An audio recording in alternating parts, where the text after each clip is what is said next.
Hello and welcome. Here we are today. We're going to start uh, an interjection into the Hoard of the Dragon Queen. Some of the party members had played first couple of chapters of this before we split off and did some other stuff. But now we're going to come back to it. We're going to pick up on the storyline with some different characters, and so today we're going to talk a little bit about that past and that storyline, and try to get everybody built in, make sure the characters are finished. It's mostly just a um, you know, bookkeeping kind of day. We're not really going to be progressing in story, but we are going to talk a little bit about where it came from and maybe have the characters meet each other as we get started. So, let's begin. Sound resumed. Alright, so, I guess we'll just kind of pick up uh, with some of the backstory that kind of led here. I know that a couple of you were a part of the backstory, so you can help make sure that I tell it right. Essentially, what has happened is uh, in multiple different regions, the Cult of the Dragon has begun to amass followers, and the Cult of the Dragon is an organization that has tried to free Tiamat, the Queen of the Dragon, who is a terrible, horrible evil, and they want to unleash her back onto the world.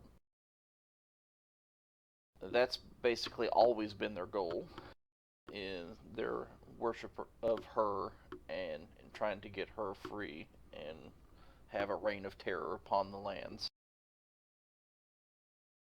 And since their activity has spiked in recent times, they've existed for a long time, but it's only in recent times that they've actually built up enough of a following to actually do something.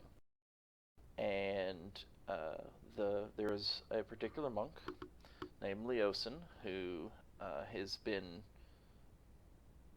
dedicating his entire studies to keeping up with what it is they're doing and what they're trying to accomplish and how they're trying to accomplish it. He went to a small town of Greenest in the very southern part of the Sword Coast, south and east of Baldur's Gate, almost east of Candlekeep. He had studied in the libraries at Candlekeep, where he had learned quite a bit about uh, you know, their past and their heritage and some of their hierarchy. And he had then studied some of where they had massed and some of the things that had been interceded, communications and such along the way. And now he had gone to Greenest because there had been small raids happening uh, throughout the lands, and he had picked this to be similar in a pattern to other ratings of low guarded but yet much to gain places. So he went there just waiting for something to happen. He tried to get other people to go with him. They just wouldn't, because no one really believes that they're that much of a threat just yet. But Leosin really knows that it's actually much, much worse than anyone actually realizes. Yeah? So he went there for a while, and it did so happen that there was an invasion, and just as the previous party, who was guarding a caravan, just happened to be traveling to this particular city right at the time of the attack. It's kind of either the right or wrong place at the right or wrong time, depending on your perspective. That party, through really no choice, uh, was thrown into the pit of a giant siege on the town, where kobolds and cultists were pillaging and looting, and more looting than pillaging, but there was quite a bit of chaos and devastation throughout. They had surrounded the central keep and even had with them an adult blue dragon, something very unheard of and very uncommon, and also exceedingly dangerous. That they laid siege to the keep for a bit, and the heroes, through a bunch of different tactics, managed to hold them off for a good while, enough that their time for that they had allotted for the raid ended before they could actually take the keep. The rogue had fought their champion, who is a half blue dragon warrior, very honorably. Fought in one-on-one combat to effectively uh, make the decision of laying the siege or leaving. The rogue lost horribly, and I got thrown against a tree. yeah, he got pretty much stomped, and uh, and since he agreed to fight, they honorably withdrew and returned back to their camp. The governor, who had tried to mount some defenses, they had a dwarven battle commander who was carried off by the blue dragon, and that left the governor to try to, mount whatever defenses there were, plus, you know, try to rally both the morale and actual troops themselves in the defense. He asked the party members to try to follow the raiders to see where they were camped and to try to learn anything they could. They agreed and followed a very easy trail south where this large raiding party had beelined straight to what is their camp. They avoided some rear guard who were actually set up to prevent people from large force or something like that. At least some kind of early warning system from trying to get to the camp. And they went around them and went through through some paths in the mountains to actually get to the camp an alternate way. And they'd done so after I think they had attacked a small bit of stragglers who were too busy boozing from the spoils rather than actually doing what they were supposed to be doing. And then they We didn't actually attack them. We convinced them that we were their superiors. Oh yes, that's right. And convinced them And to used take them them as back through the alternate route, avoiding the vanguard, under the threat that since they weren't doing what they were supposed to be doing, that if they went through that rear guard, who was the better trained troops, they would likely risk actually being put to death themselves for not doing what they were supposed to be doing, since they were back boozing. And so they made it around through the alternate path to the camp and saw that it was completely full of both kobolds and cultists, and for the most part, it was a very sloppy camp. And there's a few things that they had found. One, during the raid, the monk who had sought to all the information, who had been waiting at Greenest for the invasion to happen, let himself be captured in an attempt to learn more. And so, as a part of that capture, he did learn quite a bit, but also uh, really he had a small plan to leave, but it really wasn't going according to plan. And the party members were trying to not only just gather a lot of this information, some of the same information that he had, but also to try and rescue him, make sure that he got away safely, because he's the one person that has enough influence and knowledge about the cult that if he to actually do something about stopping them or putting or being able to rally any of people of power to rally together to stop the cult from what they're doing. And once they got there, they found that they had, a pretty just crazy camp of just, all kinds of non-disciplined actions going throughout. And then on the back side of the camp, they had found that there was this cave where most of the treasure had been taken, as well as some murmurings of there being dragon eggs that were actually in the cave itself. And as to what they were going to do with the dragon eggs, we never really found out. But it can't, no matter what, it couldn't be for the good. And so, up in the other part of the back of the camp, up a path up to the top of like a large plateau, was the actual high parts where the actual honor guard was, and some of the actual cultist leaders down in the little valley, the bowl of a valley that they were in, is mostly just kobolds and regular cultists, and not many people of much import. And so throughout, they managed to find the location of the monk, incite a riot by making their food literally taste like shit, and in the Freeze them, dudes. and with a little bit of illusion, they managed to get the monk free. And 2 other villagers. Yes, that's right. In the little prisoned area off to the side, managed to get them to escape from their actual pen that they had set up, where they just barely were keeping watch. The monk himself was not kept in the general, like open pen cell that they had fashioned. He was actually being held in a tent closer to the area where the path went up towards the well guarded the actual stronghold part of the camp itself. After learning about the dragon eggs, a couple of their party members, as well as the monk, tried to. And this is the part that we have kind of said, like pretty much right as they were trying to free the monk is where we had ended the last campaign, and so our little extension that leads to where we are is that the monk with the dragonborn sorcerer and human cleric had all three had tried an attempt to get into the dragon eggs and secure them and take them out.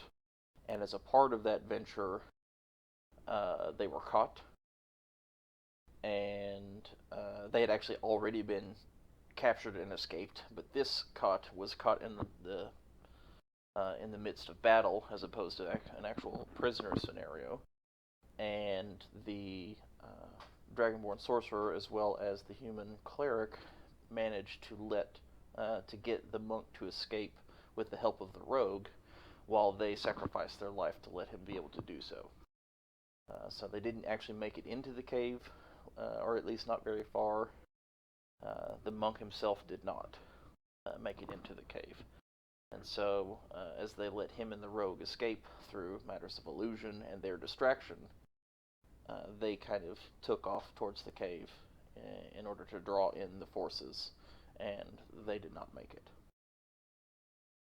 And so that's one part of the storyline.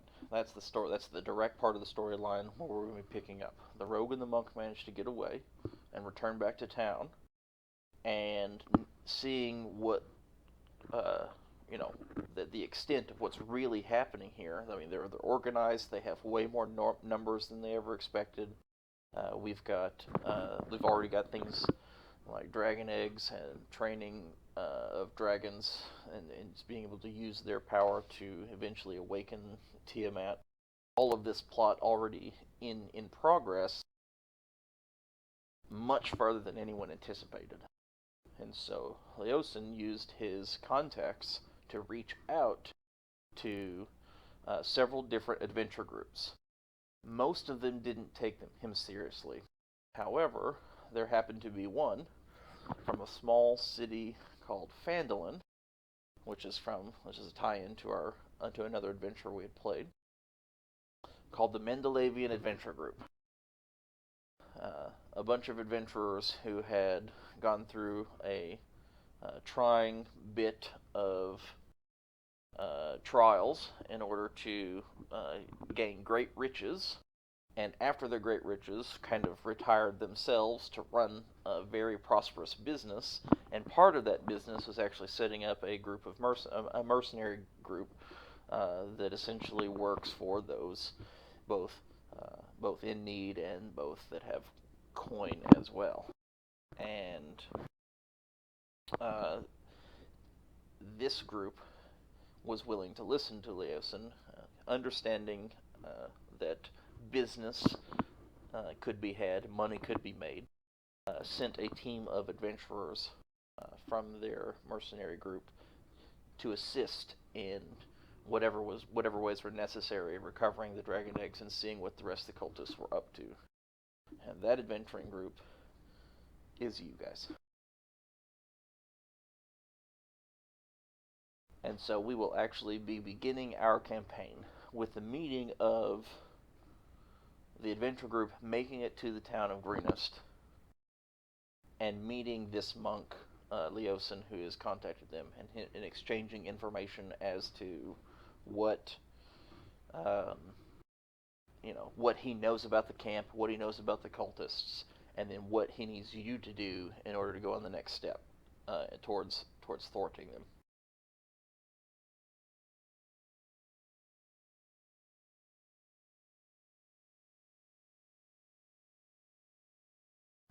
And so that's pretty much where we will be picking up when we actually start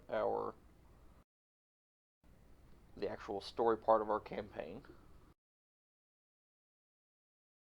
And I can expedite a little of that.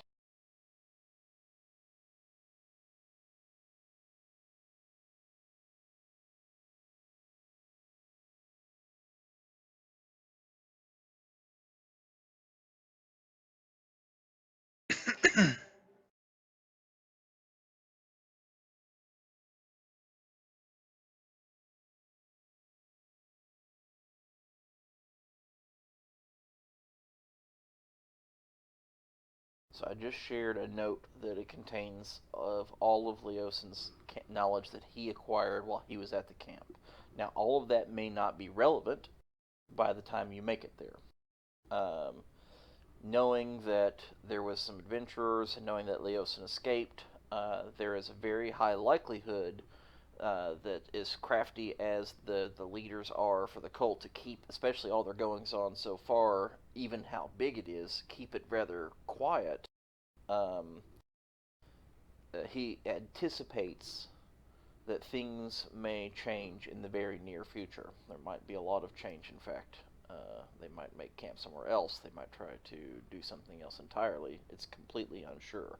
And that's where we'll actually start when we do the first campaign session. As we move forward, will be him talking about that and what you guys can do in order to continue the information stream in the meantime. All right. Sounds good. So with that, I guess we can kind of turn it over to you guys now. To who are you? How did you join this adventure group? The what was it that drew you to them and managed to accept such a mission as this when no one else would?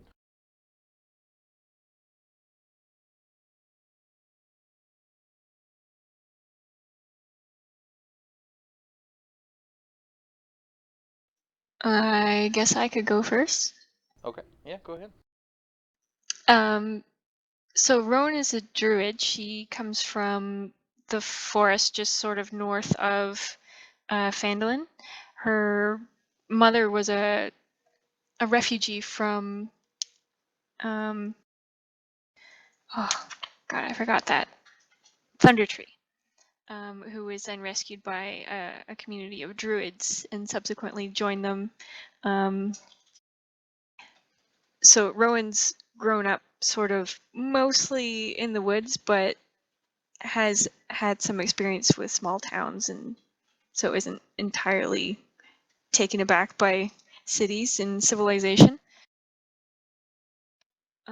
When the adventure group sort of formed in Phandalin, Rowan, I guess, went to join them in order to help do good for the area surrounding her druidic community.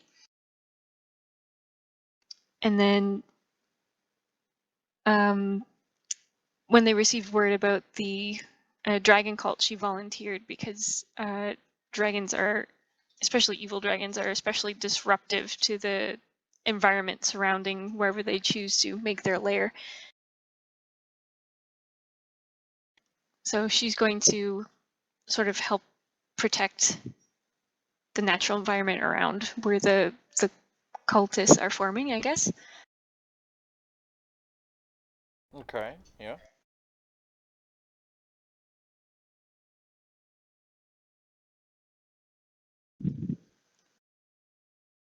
Is that sort of what you're looking for? Oh yeah, definitely. I was trying to look. I was just looking right now at. I was trying to look on the map. Phandalin is not on the map, but on this map, but it is somewhere just west of Tribor. Yeah, it's sort of, I think, just south of Neverwinter where the Sword Coast Mountains start. It would be right about where that S is, I think. Yeah, that's about it exactly. Yep. I was Just looking south of for it earlier. Neverwinter, just south of Neverwinter Wood, and it was called the Tribor Trail specifically. It was that little road that went from the high road east To Tribor. to Tribor for that very reason. And so yeah, I think it was like so. There's the little peninsula, little piece of the Neverwinter Wood, and it's somewhere between that and the Essen. Yeah, it might even be a hair bit west of the S, like on the bottom of the S on Sword Mountain.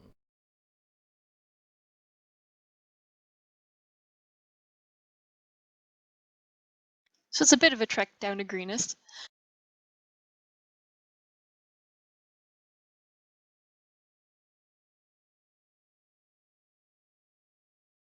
Yeah, I mean that is a couple of weeks journey.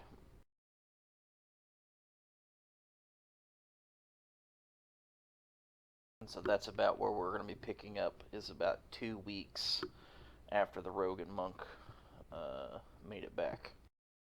Or maybe a little more, maybe like 3 weeks. So the monk had to go back to Candlekeep, where he sent magical message to the adventure group, who then dispatched you as a group of adventurers who have been traveling since that time, just arriving in the town of Greenest, perhaps 3 weeks after the Raiders camp incident.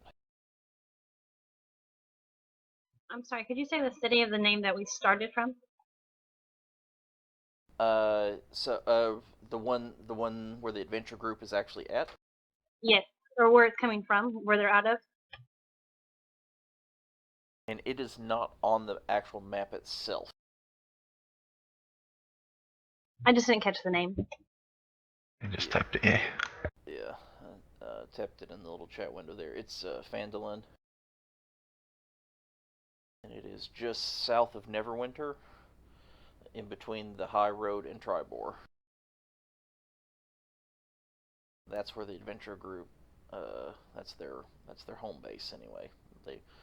This is I'm putting this 2 decades after the Wave Echo Cave adventure.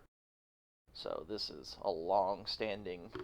They've had a long time to build a really solid reputation as well as income stream, and so they've got quite a few adventurers under their umbrella organization, and they likely have multiple outposts set up throughout the Sword Coast. But you guys specifically came from the home base.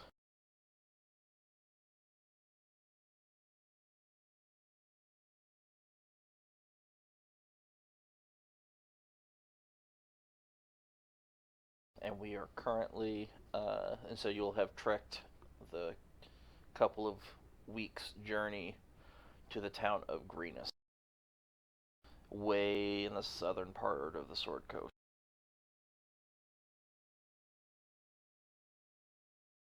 South of Baldur's Gate, right along the edge of the mountains to Amn.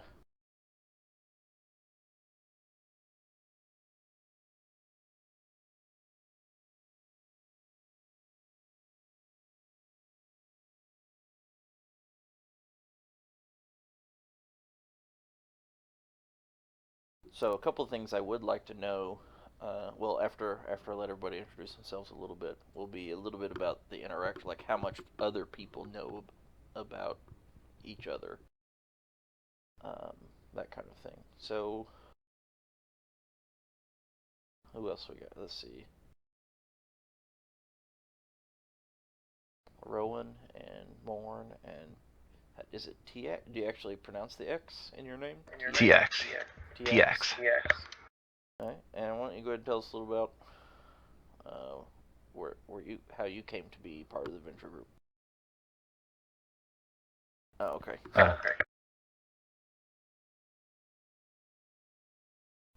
Or Morn. How about See, Horn is a local bounty hunter. It originated from doing jobs in Neverwinter and Waterdeep. So we just traveled back and forth all the time, hitting villages, picking up bounties, usually human bounties, the occasional monster, depending on the price. He's a disconnected monk. He was trained as a monk as a kid, and then grew out of the ways. Wasn't for him, and he just went off on his own, and thought it better to just um, fight criminals and just make money working for different organizations on and off as a freelance bounty hunter. And he's been doing odd jobs for the Mandalorian group for years, and he just seen the bounty on the board for some cash and decided to go make some money. okay, sounds great. Yeah. There's always potential money to be had.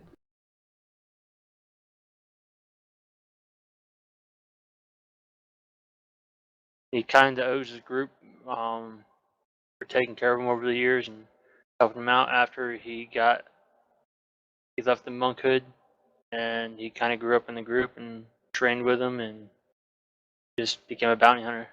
So although he has been, you know, kind of raised and trained and been a part of the group and done jobs all the time, he still considers himself to be still somewhat freelance, even though he just keeps Yes. going back repeatedly for work with them. I mean, why abandon the group if you're looking for money, right? Yeah, sure. They always got They've been work. loyal. Is it due to loyalty, or is it due to just steady work? Steady work and some loyalty. I mean, they trained him and took him in for a couple years, and then he went off on his own.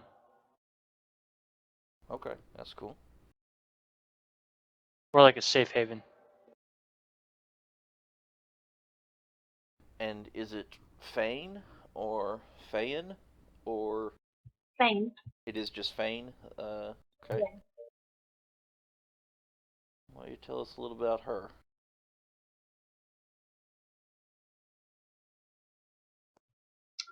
She's worked a lot in Neverwinter and Waterdeep as well as Morn. In fact, she's probably run across him a time or two without him knowing because she's a rogue, and that's about all you know about her. You just know she's kind of there.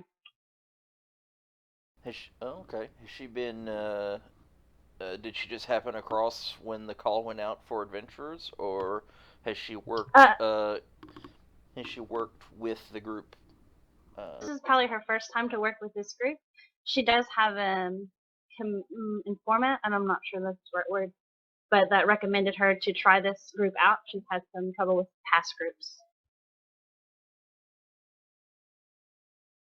Oh, okay. Okay.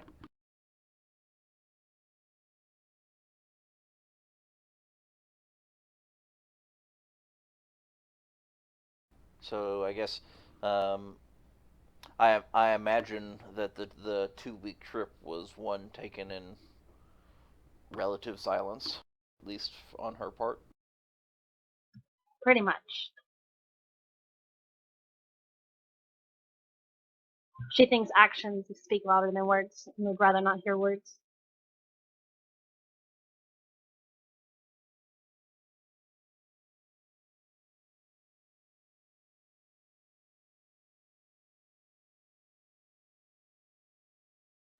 Okay, back around to TX. Okay. TX is a prominent entertainer. Having worn out his welcome in Neverwinter after wearing out the innkeeper's wives and maids, he now has made the decision to leave Neverwinter, with the prompt and insistent encouragement from law enforcement. After leaving Neverwinter, he found that his skills as an actor were way less appreciated in the smaller towns. And they just like a couple songs here or there, and the gold is not as good in that. So he had to learn to steal, make money, in totally legitimate business opportunities. This led him to spark an interest in adventuring, for through adventure, he could find many denizens of Sword Coast who had not experienced the subtle nuance of acting at such a high skill. You gather that not everything TX does is above board, but you have yet to catch him in the act of doing anything deceitful or particularly evil.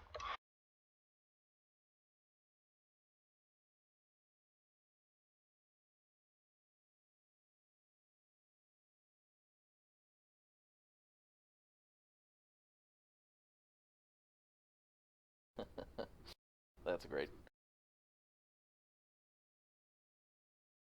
And so he just, and so when he left, he just, I'm gonna try adventuring, and he stopped by the adventuring group because of their renown and knew that they were adventurers, or how did he come? More How out did he of come to that? more out of necessity. Like I said, Gold is not good in just singing songs. He could find a place to stay well easy enough, but food and gold scarce. So he had to have necessity find a way to make money on his own, and this led him to the adventuring group.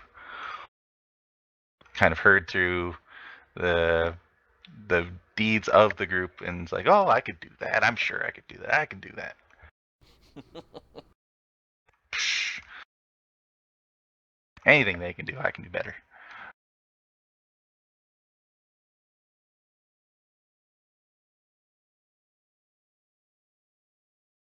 It sounds like Thane already has a dislike for TX after 2 weeks of that.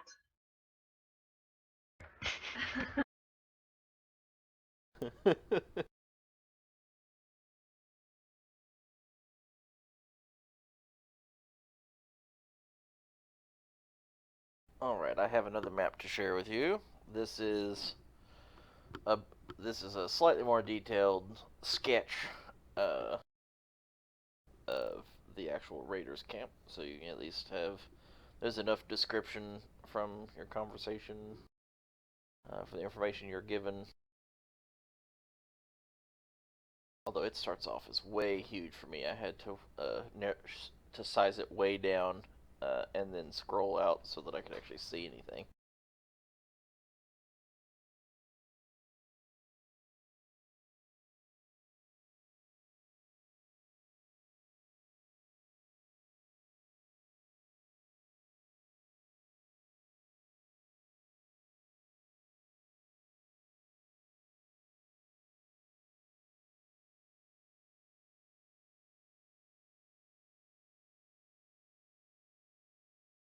Very intriguing. So, everybody but Morn is, let's see, well, wait a second. Rowan, you said, what were you saying about how long you've been with the adventure group? I kind of lost track there, what you were saying. Oh, not terribly long, a couple years. But definitely not just now decided to run out. This just happened to be the first go at it. You've at least been with the group for a little bit. Yeah, there would have been like some interest in getting them to help her with exploring Thunder Tree and whatever else, Mm-hmm. and then returning the favor. And so it is entirely possible that you and Morn have crossed paths before. Is that? Yeah. Okay. But Yeah, anybody who is a regular at the guild, probably I would have come across them at some point. okay. But the other two, so you two likely know each other, and the other two are Greenhorn, at least as far as the Adventure Guild is concerned. I would be considered probably a rookie in the Adventurers Guild. But I mean, they saw talent right when they saw it, or in that game. They could pull past shit through any situation. And it would depend on who recommended me, where they were in that guild, or how they knew the guild. I practically run the place now. Because Morn was more of a solo, out there by himself kind of person. Didn't work with the team.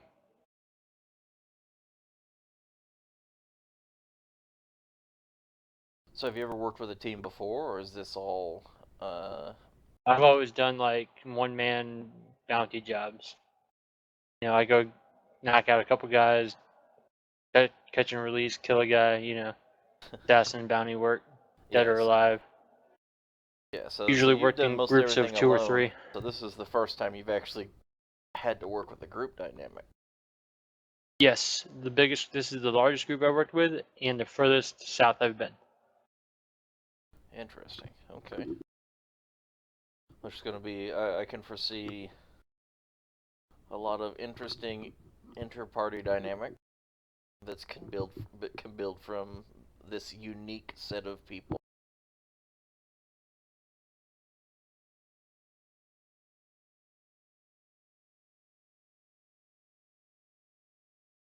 All right. So I think as far as hitting our background story, we're probably okay with that. What about?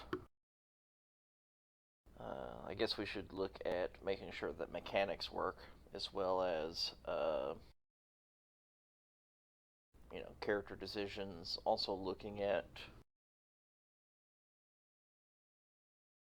I had in mind at this point in some adventures that it is possible to have received a magical item. So I was going to roll to see if we receive one at this point, since we're starting, a couple levels in. I don't know if you've seen or not, but under the notes also, the starting information, we do start with an additional 280 gold pieces, and I haven't added to that yet, but I am right now. Everyone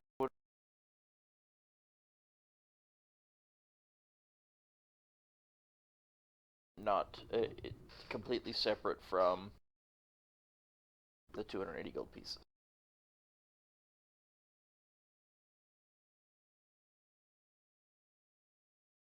Hey, Jack, could you add me to the combat tracker while I work on some stuff? Yes, and I will add everyone.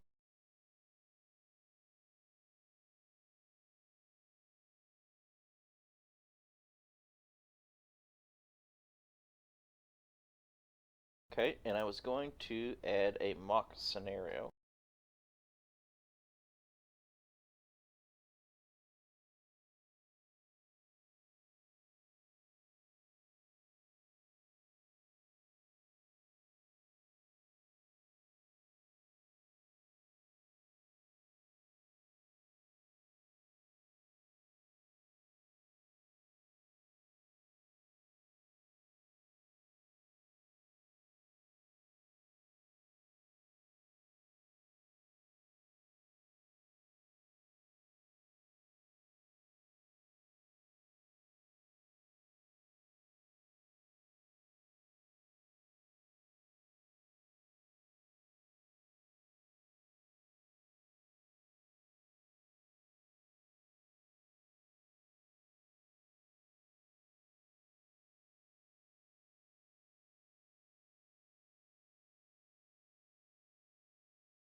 Okay, clear that when you can.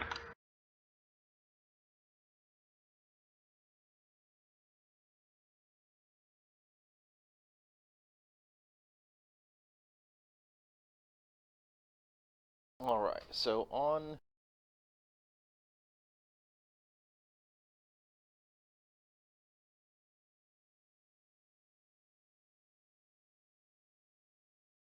if you open up the combat tracker, which is the two swords, the button with the two swords overlapping, and if you go back to the actual Raiders camp map,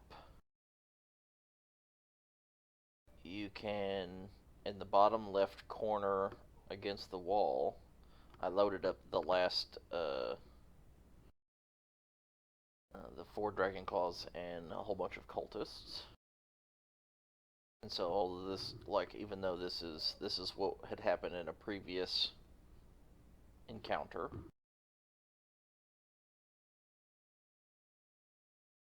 I was gonna load that up so people could test their abilities on enemies, or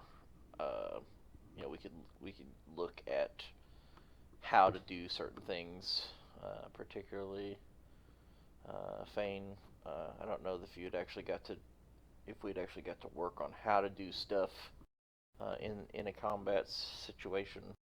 So we can look at how to use your abilities. We also have to look at, I think, finish making yours, I think is right also. Making sure your abilities work.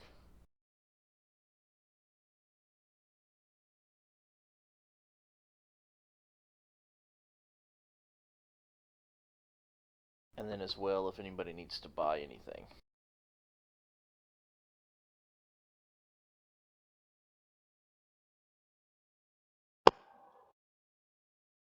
You said on the Raider camp map? Yes, on the Raiders camp map.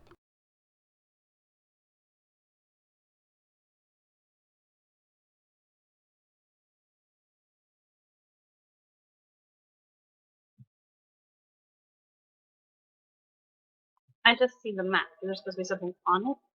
Yeah, you're going to have to zoom in. Very far. Yeah, Wade. Mouse wheels to the mouse wheel scroll to actually zoom in on the lower left. So not in the lower left corner where the overview part is, but in the dead center at the very bottom. Okay, I see the people now. Yeah.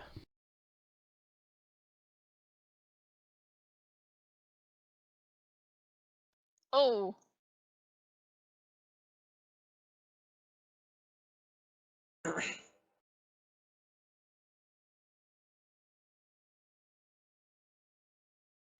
So what did we decide was the best way to handle wild shape? If I want to become a direwolf and go attack one of these guys.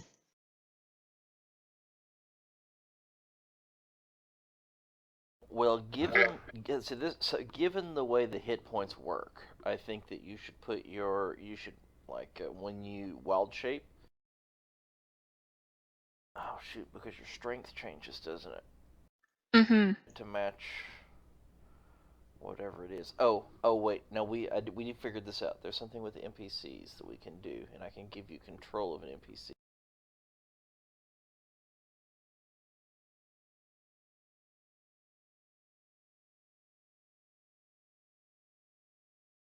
I'm gonna have to look into how to do that exactly. I had saved it, but I don't remember where that was. But essentially, what it is you'll have control of the NPC, and then we'll add it to the combat tracker, put in your initiative, and then remove you from the combat tracker, and then we'll just swap back and forth essentially. So while you're in that form, that will be what's in the combat tracker with it, and it'll have all of its stat block correct, and then we'll just have an NPC list. I'll just create a little custom tab at the bottom that's just all the things that you can turn into that we can pull from the monster manual. Okay. Yeah, because they'll still have to have my intelligence, wisdom, charisma scores in case of saving throws. Right. Yeah, and then I think the easiest thing is with control of that, then we can just give it your int. We'll just rename it or whatever and say this is specifically, wild shape of whatever, something like that. Okay. And then we'll just drag that to the combat tracker when we need to use that. I think that's going to be the easiest way to do it.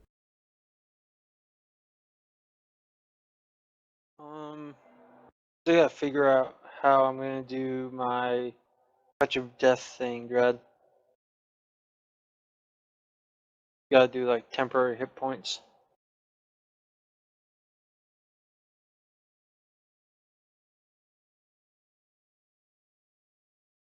Yeah, well, Bob, how is your temporary hit point things worded? Ability. Whenever I kill someone, I gain temporary hit points equal to my warlock level plus my charisma modifier. How is that? How did you code that? Okay, so It's a heal, but it's temporary. I have the exact same thing, actually. It's funny. Okay, so yeah, you have a power. You know how to make a power, right? Yeah, add heal. Add heal. Yep. Okay. And then the magnifying glass. Targeting self. Type temporary. Okay. And then the bottom is where you put your dice. So I don't know if you have to. What's your temporary based off of? Mine's wisdom. So you put the stat. So just roll. You just drag a dice up. I don't care what dice you drag up, but you'll get rid of it anyways. Just drag one of your dice up into that sort of blank section below all that, and it should create a new row. Uh-huh. Yeah, so you have a new row that says dice, stat, and bonus. Yeah, I got that. So drag the black dice off of that because you actually don't use dice. You just use your Okay. wisdom. So then you just have stat equals wisdom. Wisdom plus my level. But I Okay, just so manually drag changed that. No, drag another one. Okay. Drag another dice to create a new row, and then scroll through your stats, and eventually it will say monk. It'll say monk because it is monk. I believe that it's not just character level; it's actually monk level. So just keep scrolling until you get to like MNK or something like that. Oh, okay. All right, that's done. Sweet. Sweet. Yeah. So one. Let's just kind of make sure we got the combat tracker good. So I'm gonna need everyone that hadn't yet to roll initiative. So, Fane, I don't know if you to do that on your main character.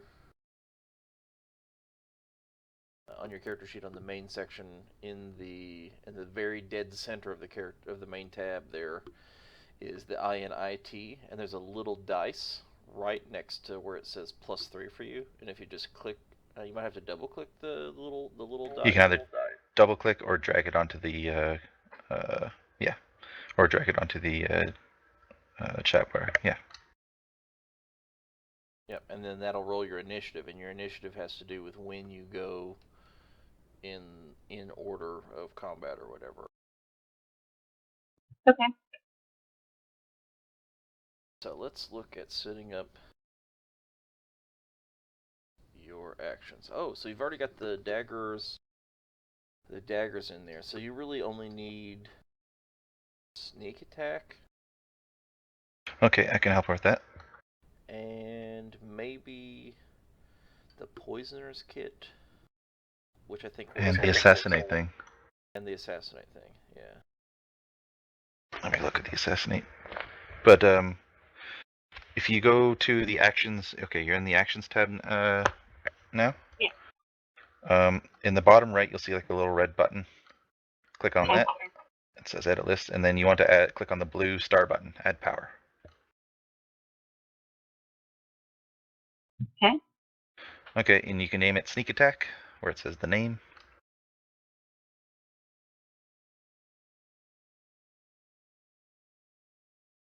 Okay. Okay, and on the right side, I'd say name it rogue power or rogue ability, whatever you want to classify this as. It just gives it a heading. Okay. Okay, now right click somewhere on there within that row, and you want to add a action, which is an arrow, and then add, I believe, add effect.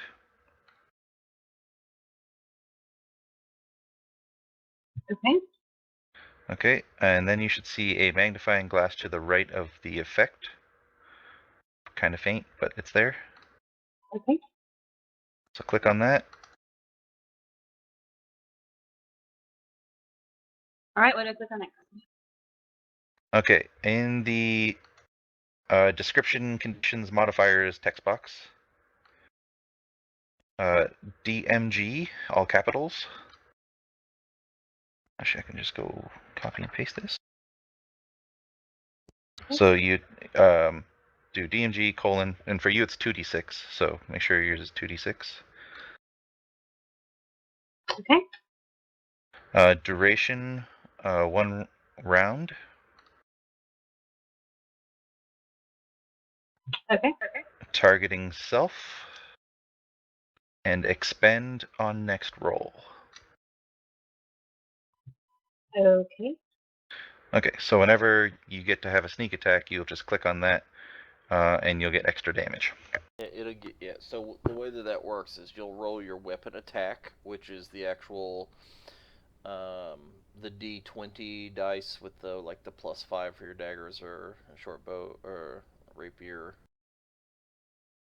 and then we still have to add.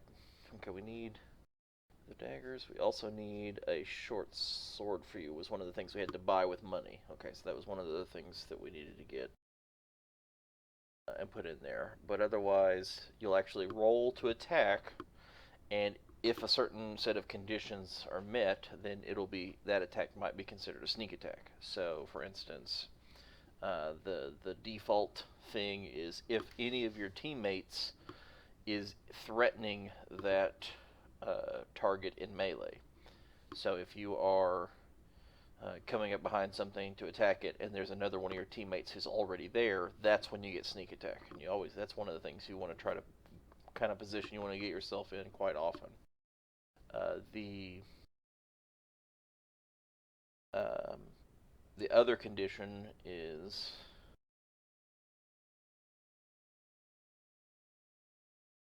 let's see for you. That's the big one.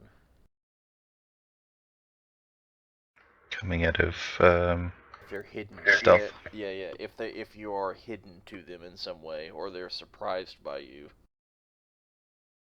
That's the surprise is the assassinate thing.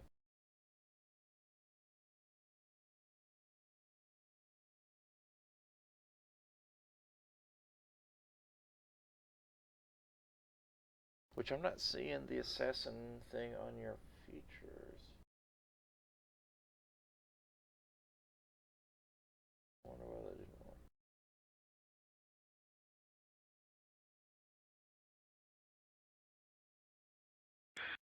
work. It's basically yeah, she'll see if she gets a hit, it's just an automatic critical hit if she gets the jump on someone. Isn't there? I think there's you could just hold down a button. Is it control or something to make something a guaranteed critical, or like when you roll damage? Can't remember. Let me see.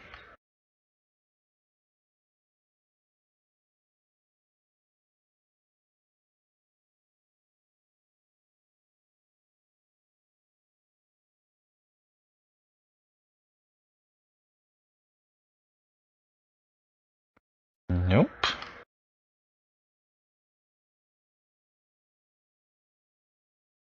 Shift. A shift makes it a critical. Yep. Oh, that's what made it roll the 2 dice at least.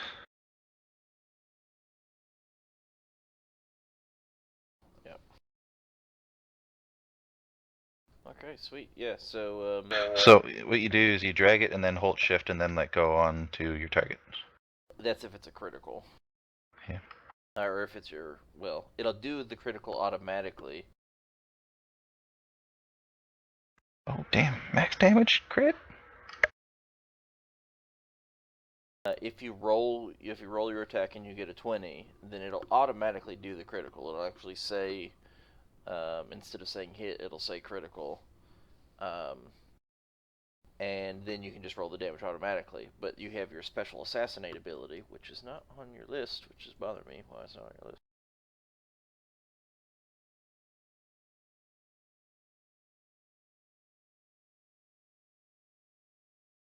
What list should it be on? Under Abilities, features.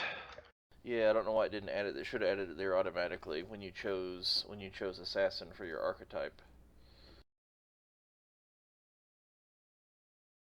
Does she at least have the assassin archetype? I don't even know if that's something that gets dragged over there. No, isn't the assassin the new one? Nope. Okay. It's I've read so much stuff I don't know. Yeah, assassin was one of the original types.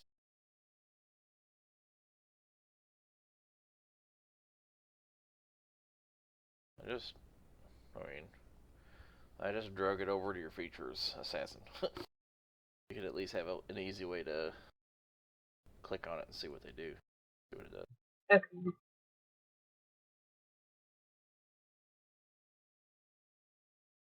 So we've already took care of the disguise and poisoner's kit.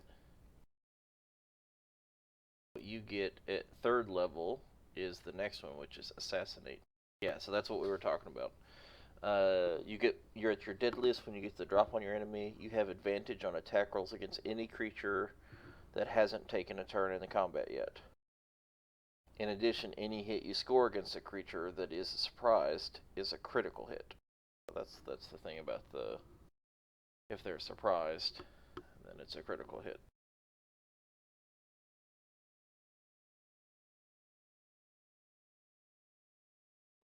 So I just need to keep up with that, or we can make a button, or...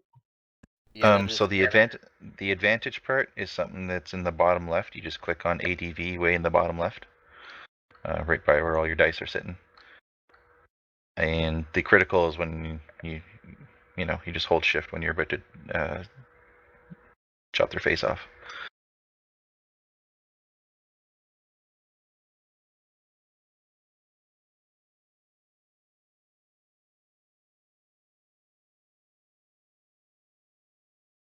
Oh no. Looks like I'm crashing it. Yep. Yep. Man, reload it up real quick.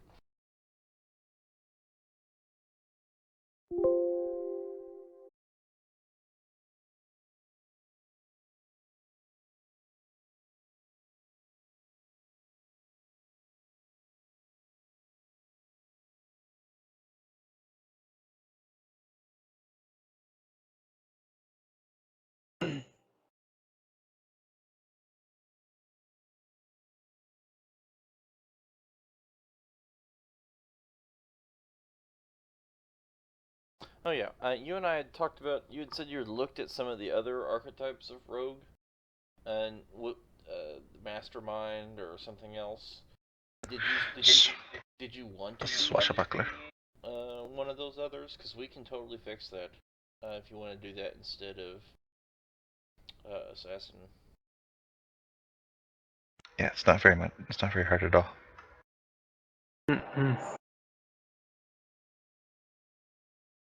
I just changed the name of my weapons. Oh yeah. I'm using butterfly swords. Whoop.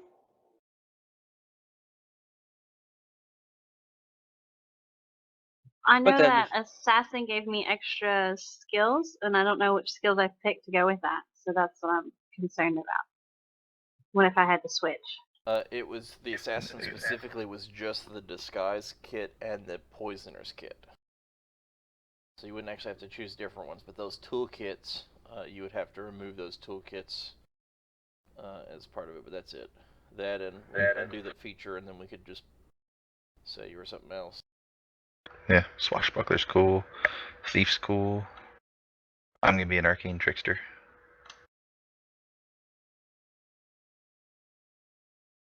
Dual arcane trickster would be hilarious. Drad would not know what to do to deal with us. Yeah, you say that. Oh yeah?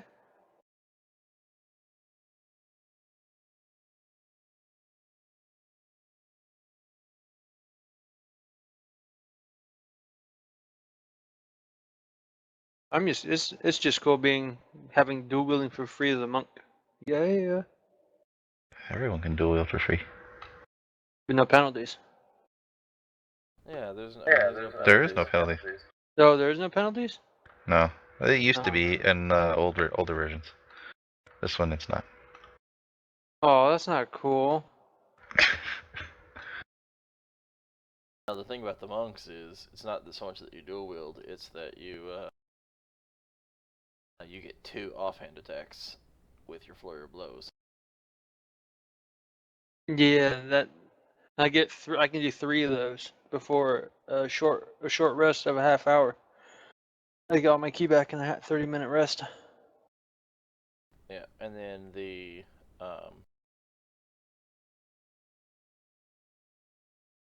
Eventually, I there's outpower the flurry one-handed of blows. weapons. Yeah, let's say, and then you also get your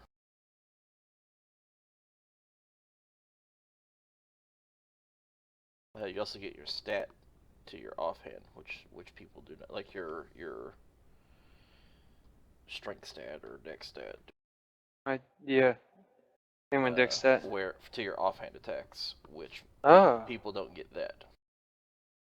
Oh, that's even okay. Yeah, you can get a feat for that, but Yeah, monks get it automatically. It's just a normal attack, just offhand. It's just an Monks. unarmed strike. It's just an unarmed strike offhand attack. It does include your regular unarmed strike stat modifier or whatever. Well, the nice thing is, as long as I'm using a short sword, I can use a short sword damage roll instead of because it counts as unarmed strike. As long as you have a monk weapon without heavy or blah blah blah. without blah blah blah. Love it. Place the normal damage of your unarmed strike or monk weapons. This die changes your monk level. Yeah. Yeah, and it starts off weaker than the actual monk weapons, but eventually gets stronger than the monk weapons. Yep. With the exception of magical weapons. Yes. But once I hit like see, it doesn't really tell me. Like it says it's in the table, but I don't see the damage increase for it. It's on it's actually on the monk table. Let's see. Oh, martial arts. There it is. At 5th level, I get 1d6 at 5th level. Right, which is the same as a short sword. Yeah. The only difference is your fists are bludgeoning and a short sword is slashing. So at that point, they're the same, with the exception of possible damage reduction types of enemies. Well, that's when you go sword in one hand, unarmed strike, or fist in the other, and you have 2 different damage types. Potentially. Fuck. Yep. Screw you, skeleton. I'm punching them bones. Or if man, you get once you magical get weapons, that changes the game a little bit too. Damn, 17th level monk gets a 1d10. Mm-hmm. Jeez. All right, so I'm going to roll. So here's the big thing: do we get a magical item or not? I'm gonna roll 75% chance for yes. Who do we call, over or under? Wait, what? So confused. What do you mean by over and under 75%? Mm-hmm. Yeah. So I mean, do we want the upper 75 or the lower 75? Essentially. Oh. Upper. So that means everything from 26 to 100. Mm-hmm. Sorry, what was this for again? On whether or not the group gets a magical item. Oh. So we're gonna go upper. Sure.